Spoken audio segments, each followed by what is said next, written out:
السلام علیکم ورحمۃ اللہ وبرکاتہ. الحمد للہ رب العالمین والصلاة والسلام علی اشرف الانبیاء والمرسلین نبینا محمد وعلی آلہ واصحابہ وسلم تسلیما کثیرا. اما بعد اعوذ باللہ من الشیطان الرجیم. بسم اللہ الرحمن الرحیم. قال اللہ تعالی قل هو اللہ احد اللہ الصمد لم یلد ولم یولد ولم یکن له کفوا احد. قال رسول اللہ صلی اللہ علیہ وسلم ألا أخبركم بالمؤمن؟ قالوا بلى يا رسول الله.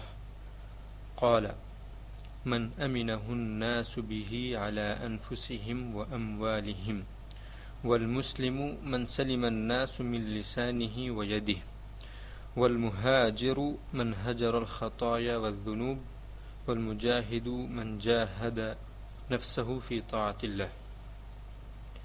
محترم سامعین کرام، عزیز دوستوں اور ساتھیوں، جیسے کہ یہ بات ہمارے علم میں ہے کہ ہمارے جو دروس کا سلسلہ چل رہا ہے وہ توحید پر ہے، اور الحمدللہ یہ توحید کا 19واں درس ہے. توحید پر 19واں درس ہے. توحید میں جس ہم موضوع پر بات کر رہے ہیں وہ یہ ہے کہ ایک مسلمان کس طریقے سے توحید کا حق ادا کر سکتا ہے، کیا شروط ہیں کہ ایک مسلمان توحید کا حق ادا کرے. ہم 4 شروط دیکھ چکے ہیں، اس کے پڑھ چکے ہیں، اور 5ویں شرط کے بارے میں پڑھ رہے ہیں. پہلی شرط یہ ہے کہ علم حاصل کرنا. دوسری شرط دین سے اور دین کے اور مسلمانوں سے محبت ہونا. تیسری چیز جو علم حاصل کیا اس پر عمل کرنے کی نیت ہونا. چوتھی چیز عمل کرنا. 5ویں چیز جس کے بارے میں ہم پچھلے درس میں پڑھے تھے اور اس درس میں بھی ہم اسی چیز کو کنٹینیو کریں گے، وہ ہے جو عمل ہم کر رہے ہیں اس میں اخلاص ہونا. پچھلے درس میں ہم پڑھے تھے کہ رسول اللہ صلی اللہ علیہ وسلم نے ایک حدیث میں یہ بیان فرما دیا کہ تمام اعمال کا دار و مدار نیتوں پر ہے، اخلاص پر ہے. انما الاعمال بالنیات. اور جو شخص اللہ اور رسول اللہ صلی اللہ علیہ وسلم کی طرف ہجرت کرتا ہے، آتا ہے، وہ اللہ اور رسول اللہ صلی اللہ علیہ وسلم کی طرف ہجرت کیا ہے. اور جو شخص دنیا کی طرف ہجرت کیا ہے اس کو دنیا ملے گی. ہجرت کا کیا ثواب ہے کہ تمام چھوٹے اور بڑے گناہ معاف ہو جاتے ہیں. ہجرت کے 3 قسمیں ہیں جو پچھلے درس میں ہم پڑھے تھے. ایک مکۃ المکرمہ سے ہجرت کرنا کوئی اور ملک کی طرف، کوئی اور اسلامی ملک کی طرف اپنے دین کو بچانے کے لیے جو ختم ہو چکی ہے. دوسری ہجرت جو باقی ہے، دوسری قسم، کوئی ابھی فی الوقت کوئی کفار ملک سے اسلامک ملک کی طرف، اسلامی نظام والے ملک کی طرف آنا اپنے دین کو بچانے کے لیے، یہ باقی ہے ابھی. اور تیسری ہجرت گناہوں کو چھوڑ کر کے نیکیوں کی طرف آنا، یہ تیسری اور یہ بھی باقی ہے. اور پچھلے درس میں ہم یہی پڑھے تھے کہ جس شخص کے پاس اخلاص ہوتا ہے اس کی بات میں اللہ تبارک و تعالیٰ اثر رکھتے ہیں، لوگوں کے دلوں میں وہ بات بیٹھ جاتی ہے اس شخص کی، اور وہ جب لوگ اس کو عمل کرتے ہوئے دیکھتے ہیں تو وہ عمل لوگوں کے دلوں میں بیٹھ جاتا ہے. اسی طریقے سے ہم پچھلے درس میں پڑھے تھے کہ اللہ تبارک و تعالیٰ نے قرآن کریم میں کئی جگہ اخلاص کی تلقین کی ہے، اخلاص پیدا کرنے کی. اسی طریقے سے ہم آیت دیکھے تھے سورہ ملک کی. اللہ تبارک و تعالیٰ نے فرمایا الذی خلق الموت والحیاۃ لیبلوکم ایکم احسن عملا. تو اس آیت میں فضیل بن عیاض رحمہ اللہ احسن عملا کی تفسیر کرتے ہوئے فرماتے ہیں کہ جو عمل اخلاص کے ساتھ ہو اور صلی اللہ علیہ وسلم کے راستے پر بتائے ہوئے راستے پر ہو. اسی طریقے سے ہم دوسری آیت دیکھے تھے فمن یعمل، سورہ کہف کی، فمن کان یرجو لقاء ربہ فلیعمل عملا صالحا. جو شخص بھی اللہ تبارک و تعالیٰ سے ملنے کی امید رکھتا ہے وہ اس کو چاہیے کہ وہ نیک عمل کرے، اور ولا یشرک بعبادۃ ربہ احدا، اور اللہ کے ساتھ کسی کو شریک نہ کرے. اور شرک 2 قسم کا ہے، شرک اکبر اور شرک اصغر.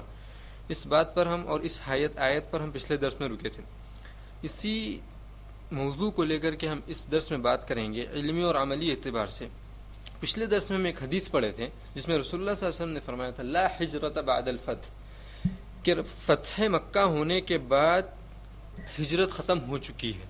یعنی مکہ سے کوئی شخص نکل کر کے کوئی اور ملک کی طرف، اسلامی نظام کی طرف جا کر کے یہ نہیں کہہ سکتا کہ میں نے ہجرت کی ہے کیونکہ رسول اللہ صلی اللہ علیہ وسلم نے کی، یہ ختم ہو گیا.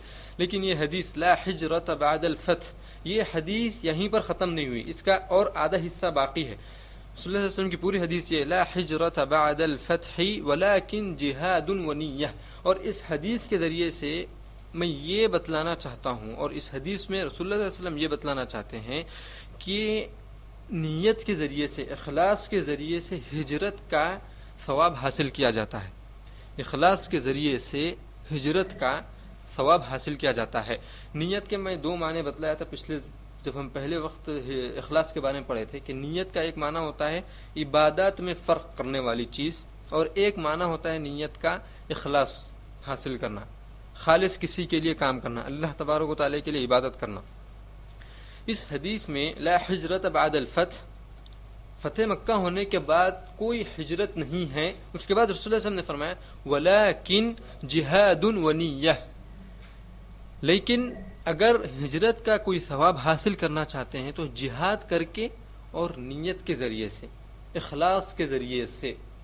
اس حدیث میں ہم کو یہ معلوم ہوتا ہے کہ نیت کرنا، اخلاص حاصل کرنا، اس مرتبے پر ہم پہنچ جاتے ہیں کہ ہجرت رسول اللہ صلی اللہ علیہ وسلم کے زمانے میں جو ثواب صحابہ کرام رضی اللہ تعالیٰ عنہم کو ملتا تھا ہجرت کرنے کا، وہ ثواب ہم اس زمانے میں بھی حاصل کر سکتے ہیں اخلاص کے ساتھ.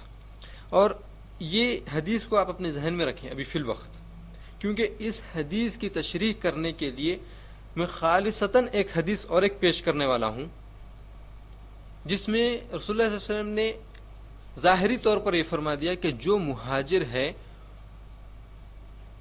کون مہاجر ہے اور اس کا کیا ثواب ہے، کون مہاجر ہے اور اس کا کیا ثواب ہے.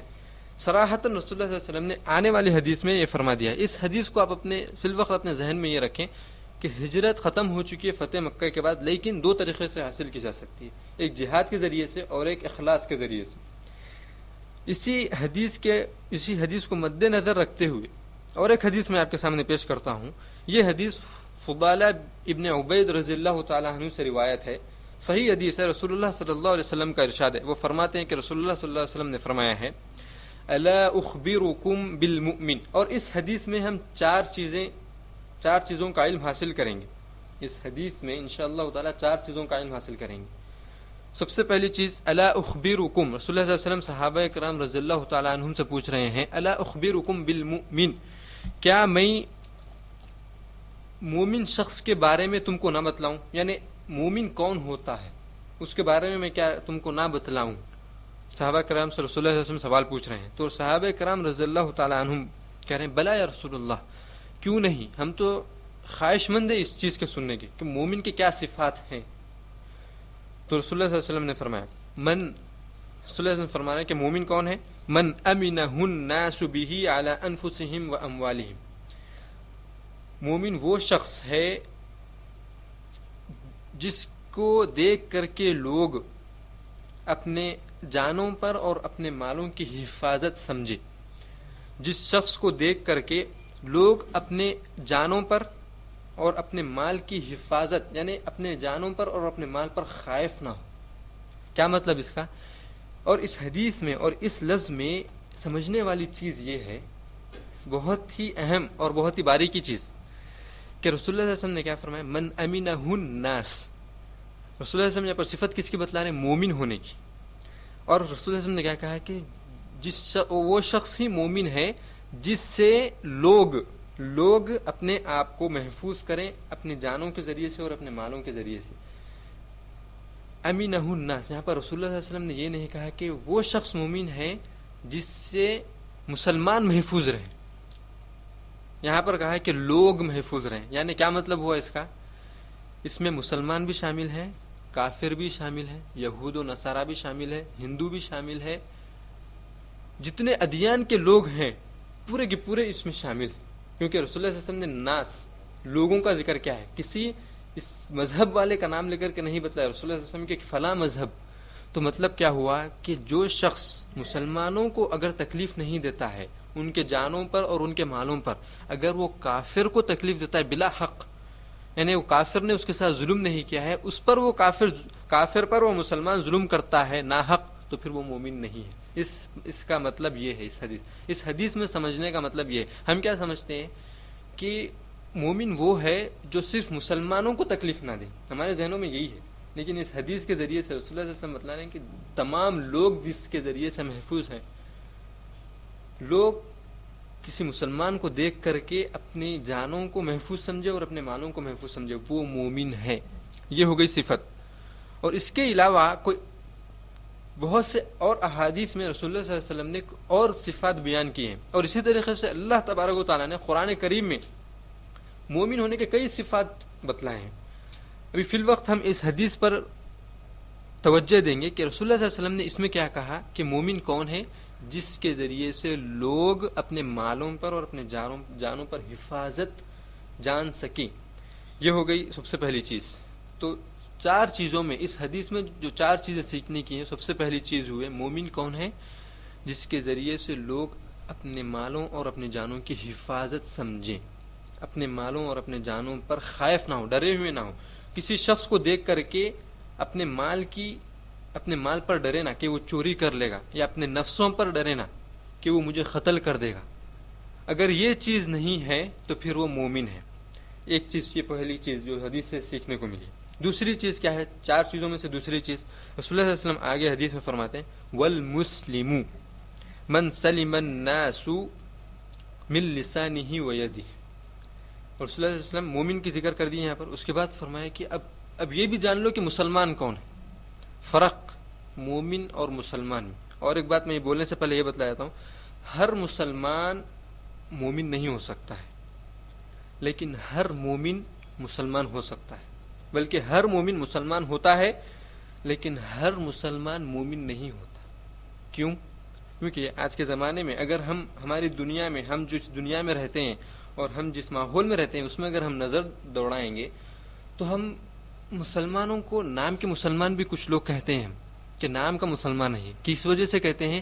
کیونکہ وہ مسلمان ہے پھر بھی چوری کرتا ہے، وہ مسلمان ہے پھر بھی جھوٹ بولتا ہے، وہ مسلمان ہے پھر بھی نمازوں کا پابند نہیں ہے، وہ مسلمان ہے پھر بھی درگاہوں پر جا کر کے سجدہ کرتا ہے، وہ مسلمان ہے پھر بھی رشوت لیتا ہے، وہ مسلمان ہے پھر بھی والدین کی نافرمانی کرتا ہے، وہ مسلمان ہے پھر بھی لوگوں کو دھوکہ دیتا ہے، وہ مسلمان ہے پھر بھی لوگوں کو تکلیف دیتا ہے، لوگوں کو قتل کرتا ہے.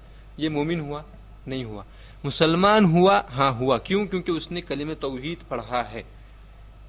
اور شرک کے علاوہ کوئی اور گناہ نہیں ہے جو اسلام سے خارج کرتا ہے. یہ بات علمی چیز ہے اور بہت اہم ہے.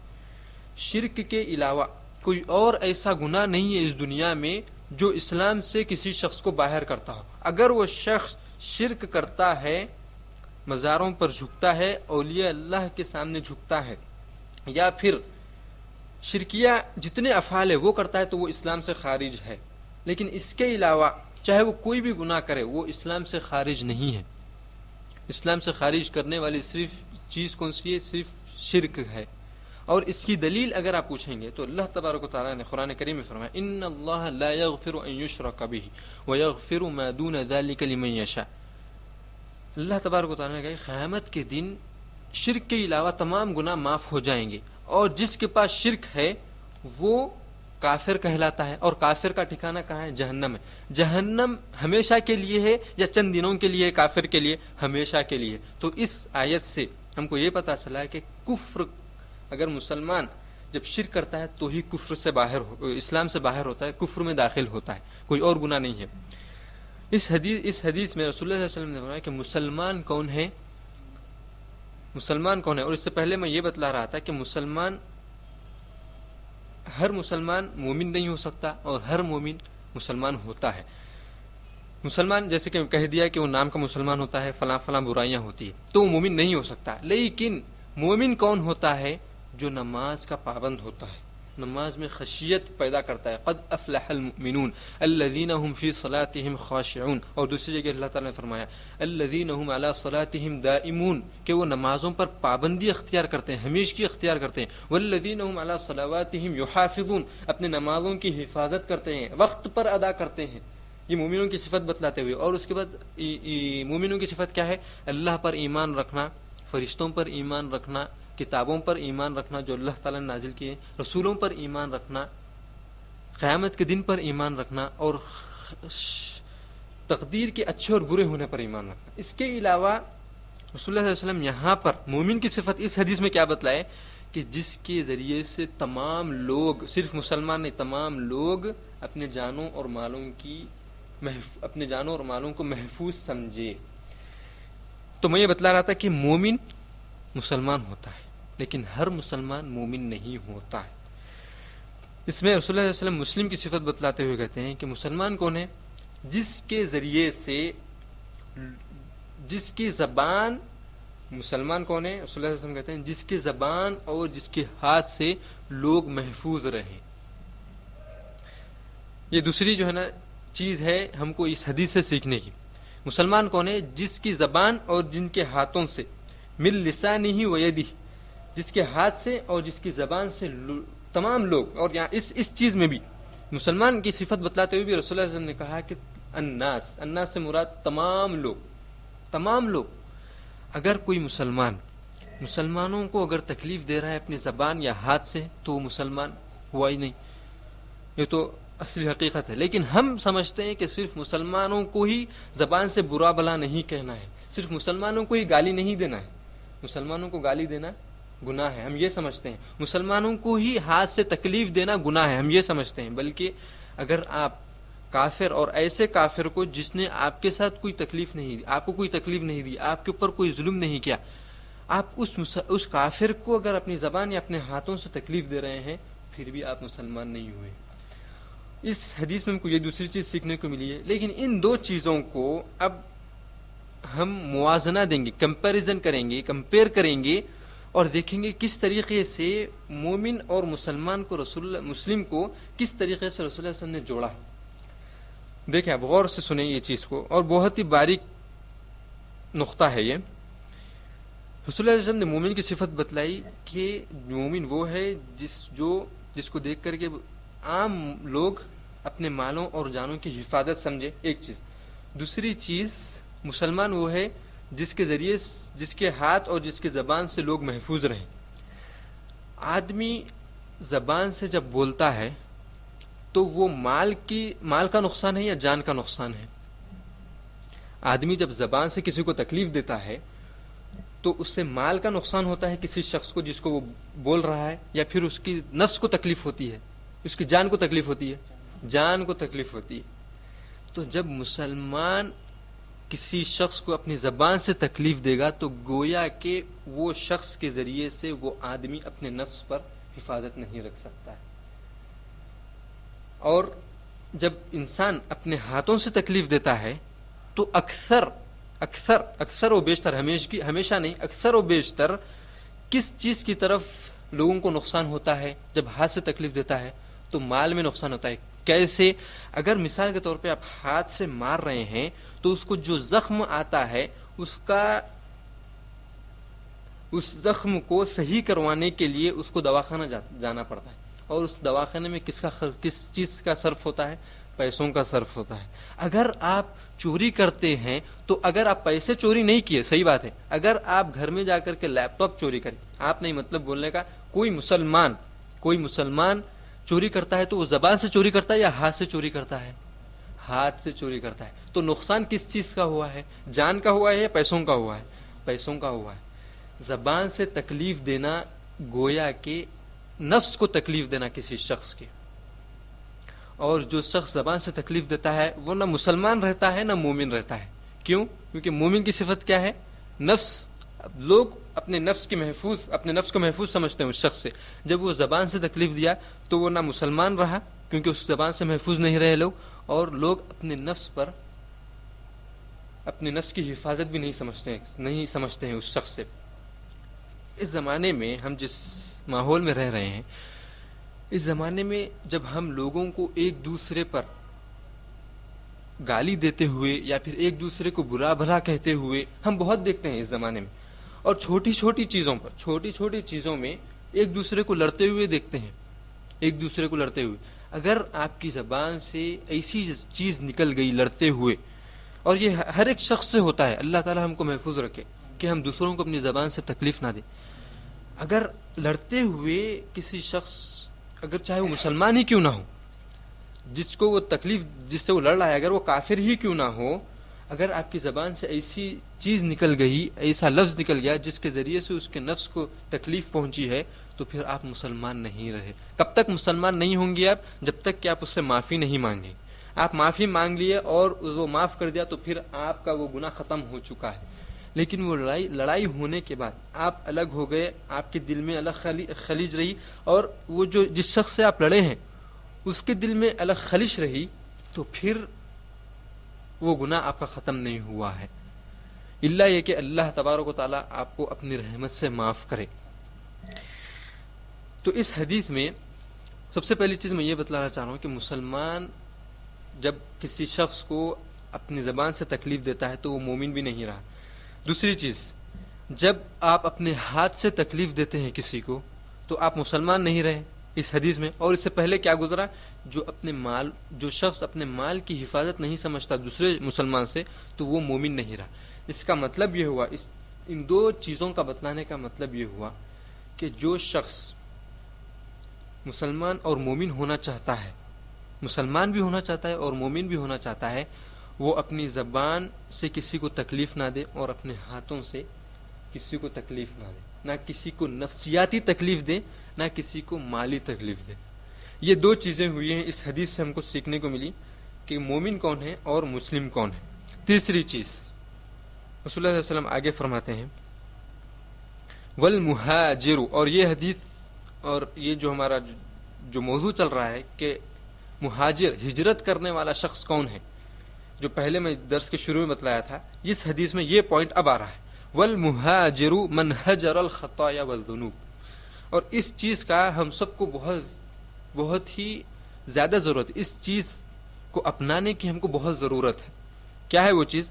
والمہاجر، اور رسول اللہ صلی اللہ علیہ وسلم نے فرمایا کہ مہاجر کون ہے، ہجرت کرنے والا کون ہے، جس کے تمام چھوٹے اور بڑے گناہ معاف ہو جائیں گے، وہ کون ہے؟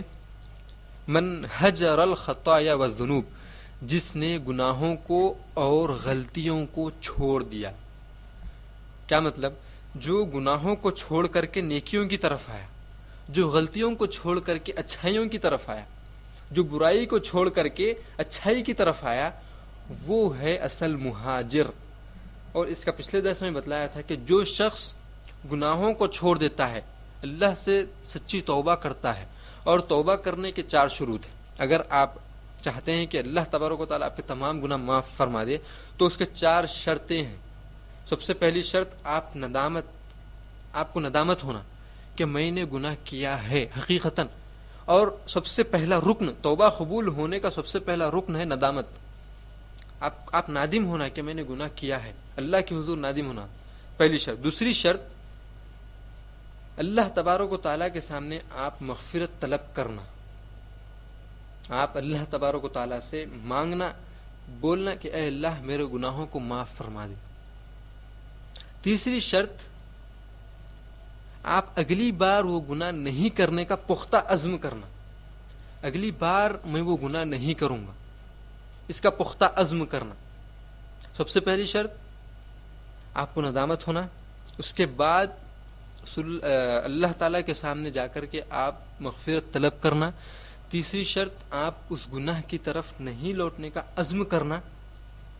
اور چوتھی شرط، ان گناہ کرنے کی جو وسائل ہیں اس سے دور رہنا۔ یہ ہیں 4 شرطیں۔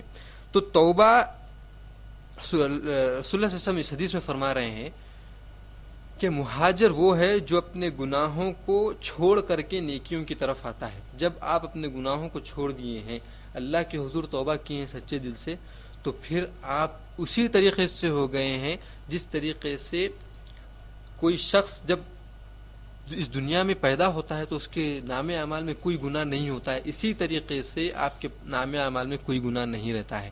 یعنی کہ جو شخص ہجرت کرتا تھا، رسول اللہ جو صحابی رضی اللہ تعالیٰ عنہ رسول اللہ صلی اللہ علیہ وسلم کے زمانے میں ہجرت کرتے تھے، ان کو کیا ثواب ملتا تھا؟ تمام گناہ معاف ہوتے تھے۔ تو آپ اگر وہ ثواب حاصل کرنا چاہ رہے ہیں تو پھر آپ کے اوپر لازم ہے کہ آپ ہجرت کریں، یعنی گناہوں کو چھوڑ کر کے نیکیوں کی طرف ہجرت کریں۔ اگر کوئی شخص شرک کرتا تھا اور توحید کی طرف آیا ہے تو اس نے کیا کیا؟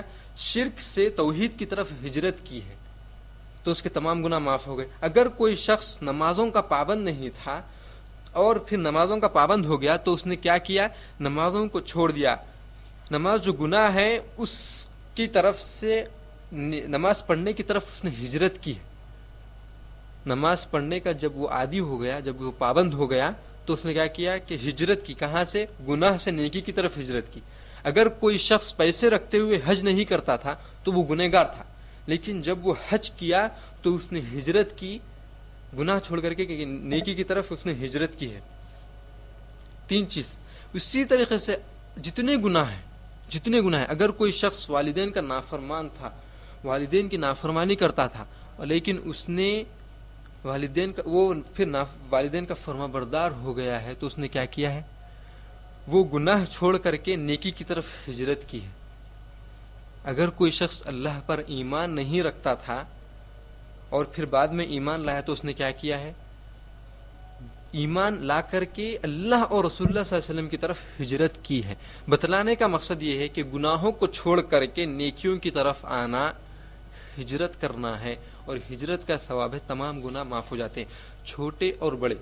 والمہاجر. اور اس حدیث سے ہم کو تیسری چیز سیکھنے کو کیا ملی ہے؟ پہلی چیز مومن کون ہے، دوسری چیز مسلم کون ہے، تیسری چیز ہم کو ملی کہ مہاجر کون ہے. مہاجر کون ہے؟ یعنی کہ آپ اگر یہ بولیں کہ میں اب فی الوقت اسلامی، جس ملک میں اسلامی نظام ہے، اسلامی حکومت ہے، اس ملک میں رہ رہا ہوں اور میرے پاس کوئی چیز نہیں ہے ہجرت کرنے کی، تو غلط. کیونکہ آپ کے پاس ہے ہجرت کرنے کا موقع، اور وہ کیا ہے؟ گناہوں کو چھوڑ کر کے نیکیوں کی طرف آنا. اور کوئی شخص اس دنیا میں ایسا نہیں ہے کوئی یہ بولے کہ میں گنہگار نہیں ہوں. کوئی شخص ہے؟ بلکہ رسول اللہ صلی اللہ علیہ وسلم نے یہ، رسول اللہ صلی اللہ علیہ وسلم کا ارشاد ہے، کل بنی آدم خطاء. کہ رسول اللہ صلی اللہ علیہ وسلم نے فرمایا کہ بنی آدم علیہ السلام کی جتنی اولاد ہے پورے کی پورے گنہگار ہیں. خطا کسے کہتے ہیں معلوم ہے؟ جو بہت زیادہ گناہ کرتے ہیں اس کو خطا کہتے ہیں. رسول اللہ صلی اللہ علیہ وسلم کبھی جھوٹ کہتے ہیں؟ ہمارا ایمان ہے کہ رسول اللہ صلی اللہ علیہ وسلم کبھی جھوٹ نہیں کہتے، کبھی رسول اللہ صلی اللہ علیہ وسلم اپنی طرف سے بات نہیں کہتے. تو اس کا مطلب کیا ہوا؟ کہ ہم تمام گنہگار ہیں، پیدائشی گنہگار ہیں ہم تمام. تو ہم پر ضروری کیا ہے؟ لیکن رسول اللہ صلی اللہ علیہ وسلم نے کیا کہا؟ وَخَيْرُ الْخَطَّائِينَ التَّوَّابُونَ. لیکن سب سے بہترین خطا کار کون ہے؟ جو زیادہ سے زیادہ توبہ کرتے ہیں. یہاں دروازہ کھلا ہوا ہے. اگر آپ ایسے ملک میں رہ رہے ہیں جہاں پر اسلامی حکومت ہے، جہاں پر آپ کو اسلام پر کھلے عام عمل کرنے دیا جا رہا ہے، پھر بھی آپ ہجرت کا ثواب حاصل کرنا چاہتے ہیں، تو وہ آپ کے پاس دروازہ کھلا ہوا ہے. آپ گناہوں کو چھوڑ کر کے نیکیوں کی طرف ہے. اور کوئی ایسا شخص کسی بھی ملک میں ہو ایسا نہیں ہے جو گنہگار نہیں ہے. اس حدیث سے ہم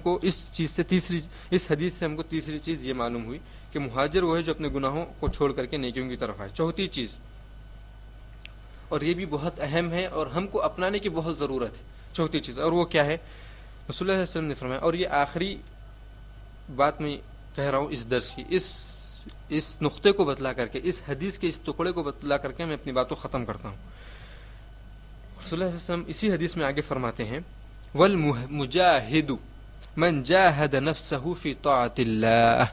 اور رسول اللہ صلی اللہ علیہ وسلم نے چوتھی چیز بتلائی کہ مجاہد وہ ہے، جہاد کرنے والا شخص وہ ہے جو اللہ کی عبادت کرنے میں اپنے نفس کے ساتھ جہاد کرتا ہو، اللہ کی اطاعت کرنے میں اپنے نفس کے ساتھ جہاد کرتا ہو، وہ مجاہد ہے.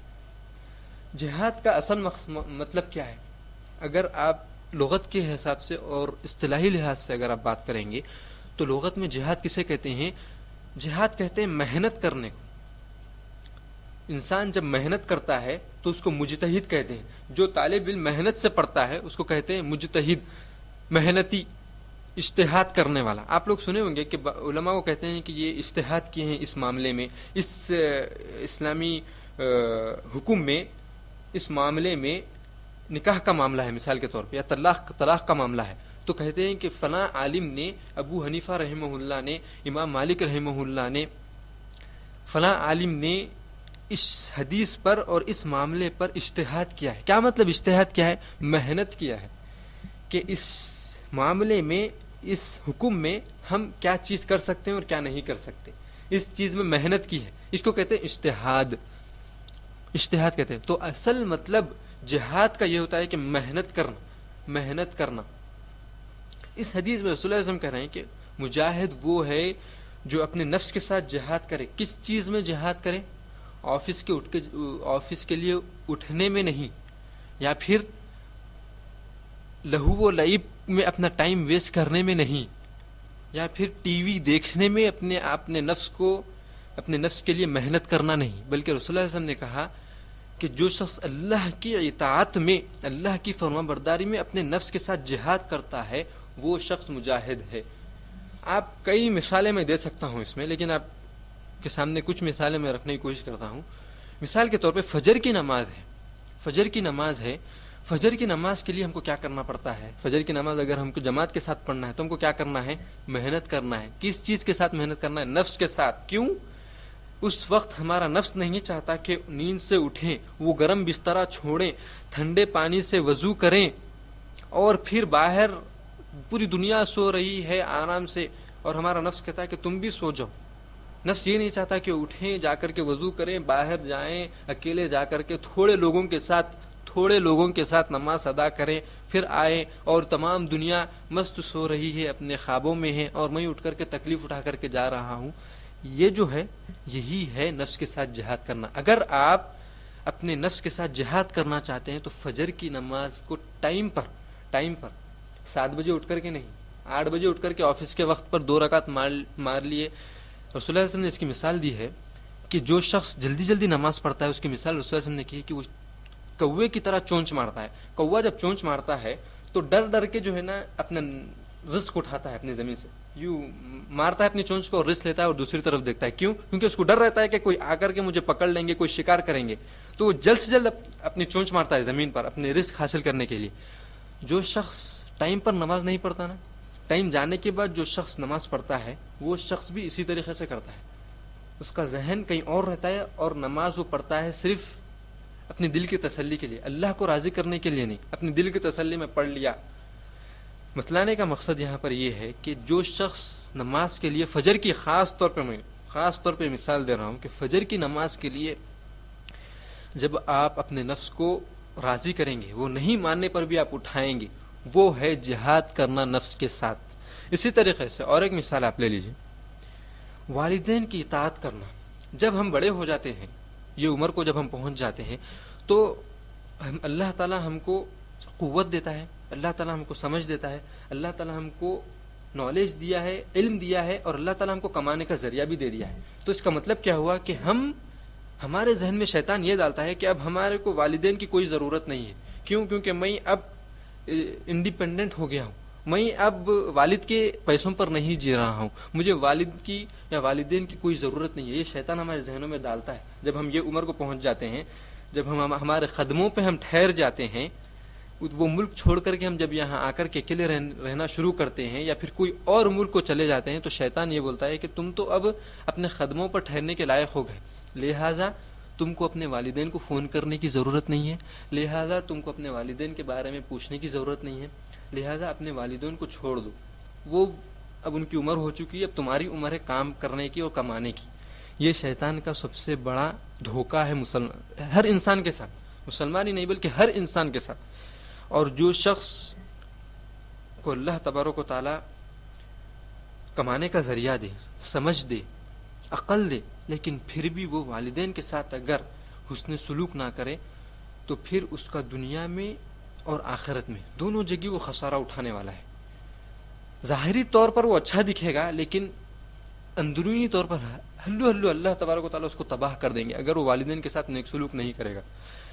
یہ جب ہماری عمر آتی ہے، اس عمر پر ہم جب پہنچ جاتے ہیں کہ ہم اپنے قدموں پر ٹھہر گئے ہیں، ہمارے کو اب ہمارے والدین کی ضرورت نہیں ہے، اس موقع پر ہم والدین کی اطاعت کرنا، والدین اگر ہم سے کہیں کہ فلاں وقت پر اور فلاں چیز مجھے ہونا ہے، مجھے بھیجاؤ، مجھے ہونا ہے، فلاں چیز کی مجھے ضرورت ہے، نفس نہیں مان رہا ہے۔ کس وجہ سے نہیں مان رہا ہے؟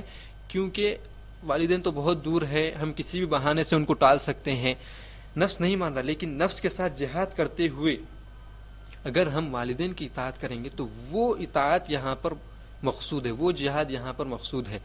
مثال کے طور پہ اگر ہم والدین کے ساتھ رہ رہے ہیں اور والدین، ہم آفس سے آئے ہیں اور والدہ اگر ہم کو حکم دے کہ مجھے ترکاری ہونا ہے، فلاں چیز ہونا ہے، آفس سے ہم ابھی آئے ہیں تھکے ہمارا نفس نہیں مانتا کہ اب پھر باہر جائیں دھوپ میں، پھر باہر جائیں پھر کچھ چیز کریں ہمارا نفس نہیں مانتا.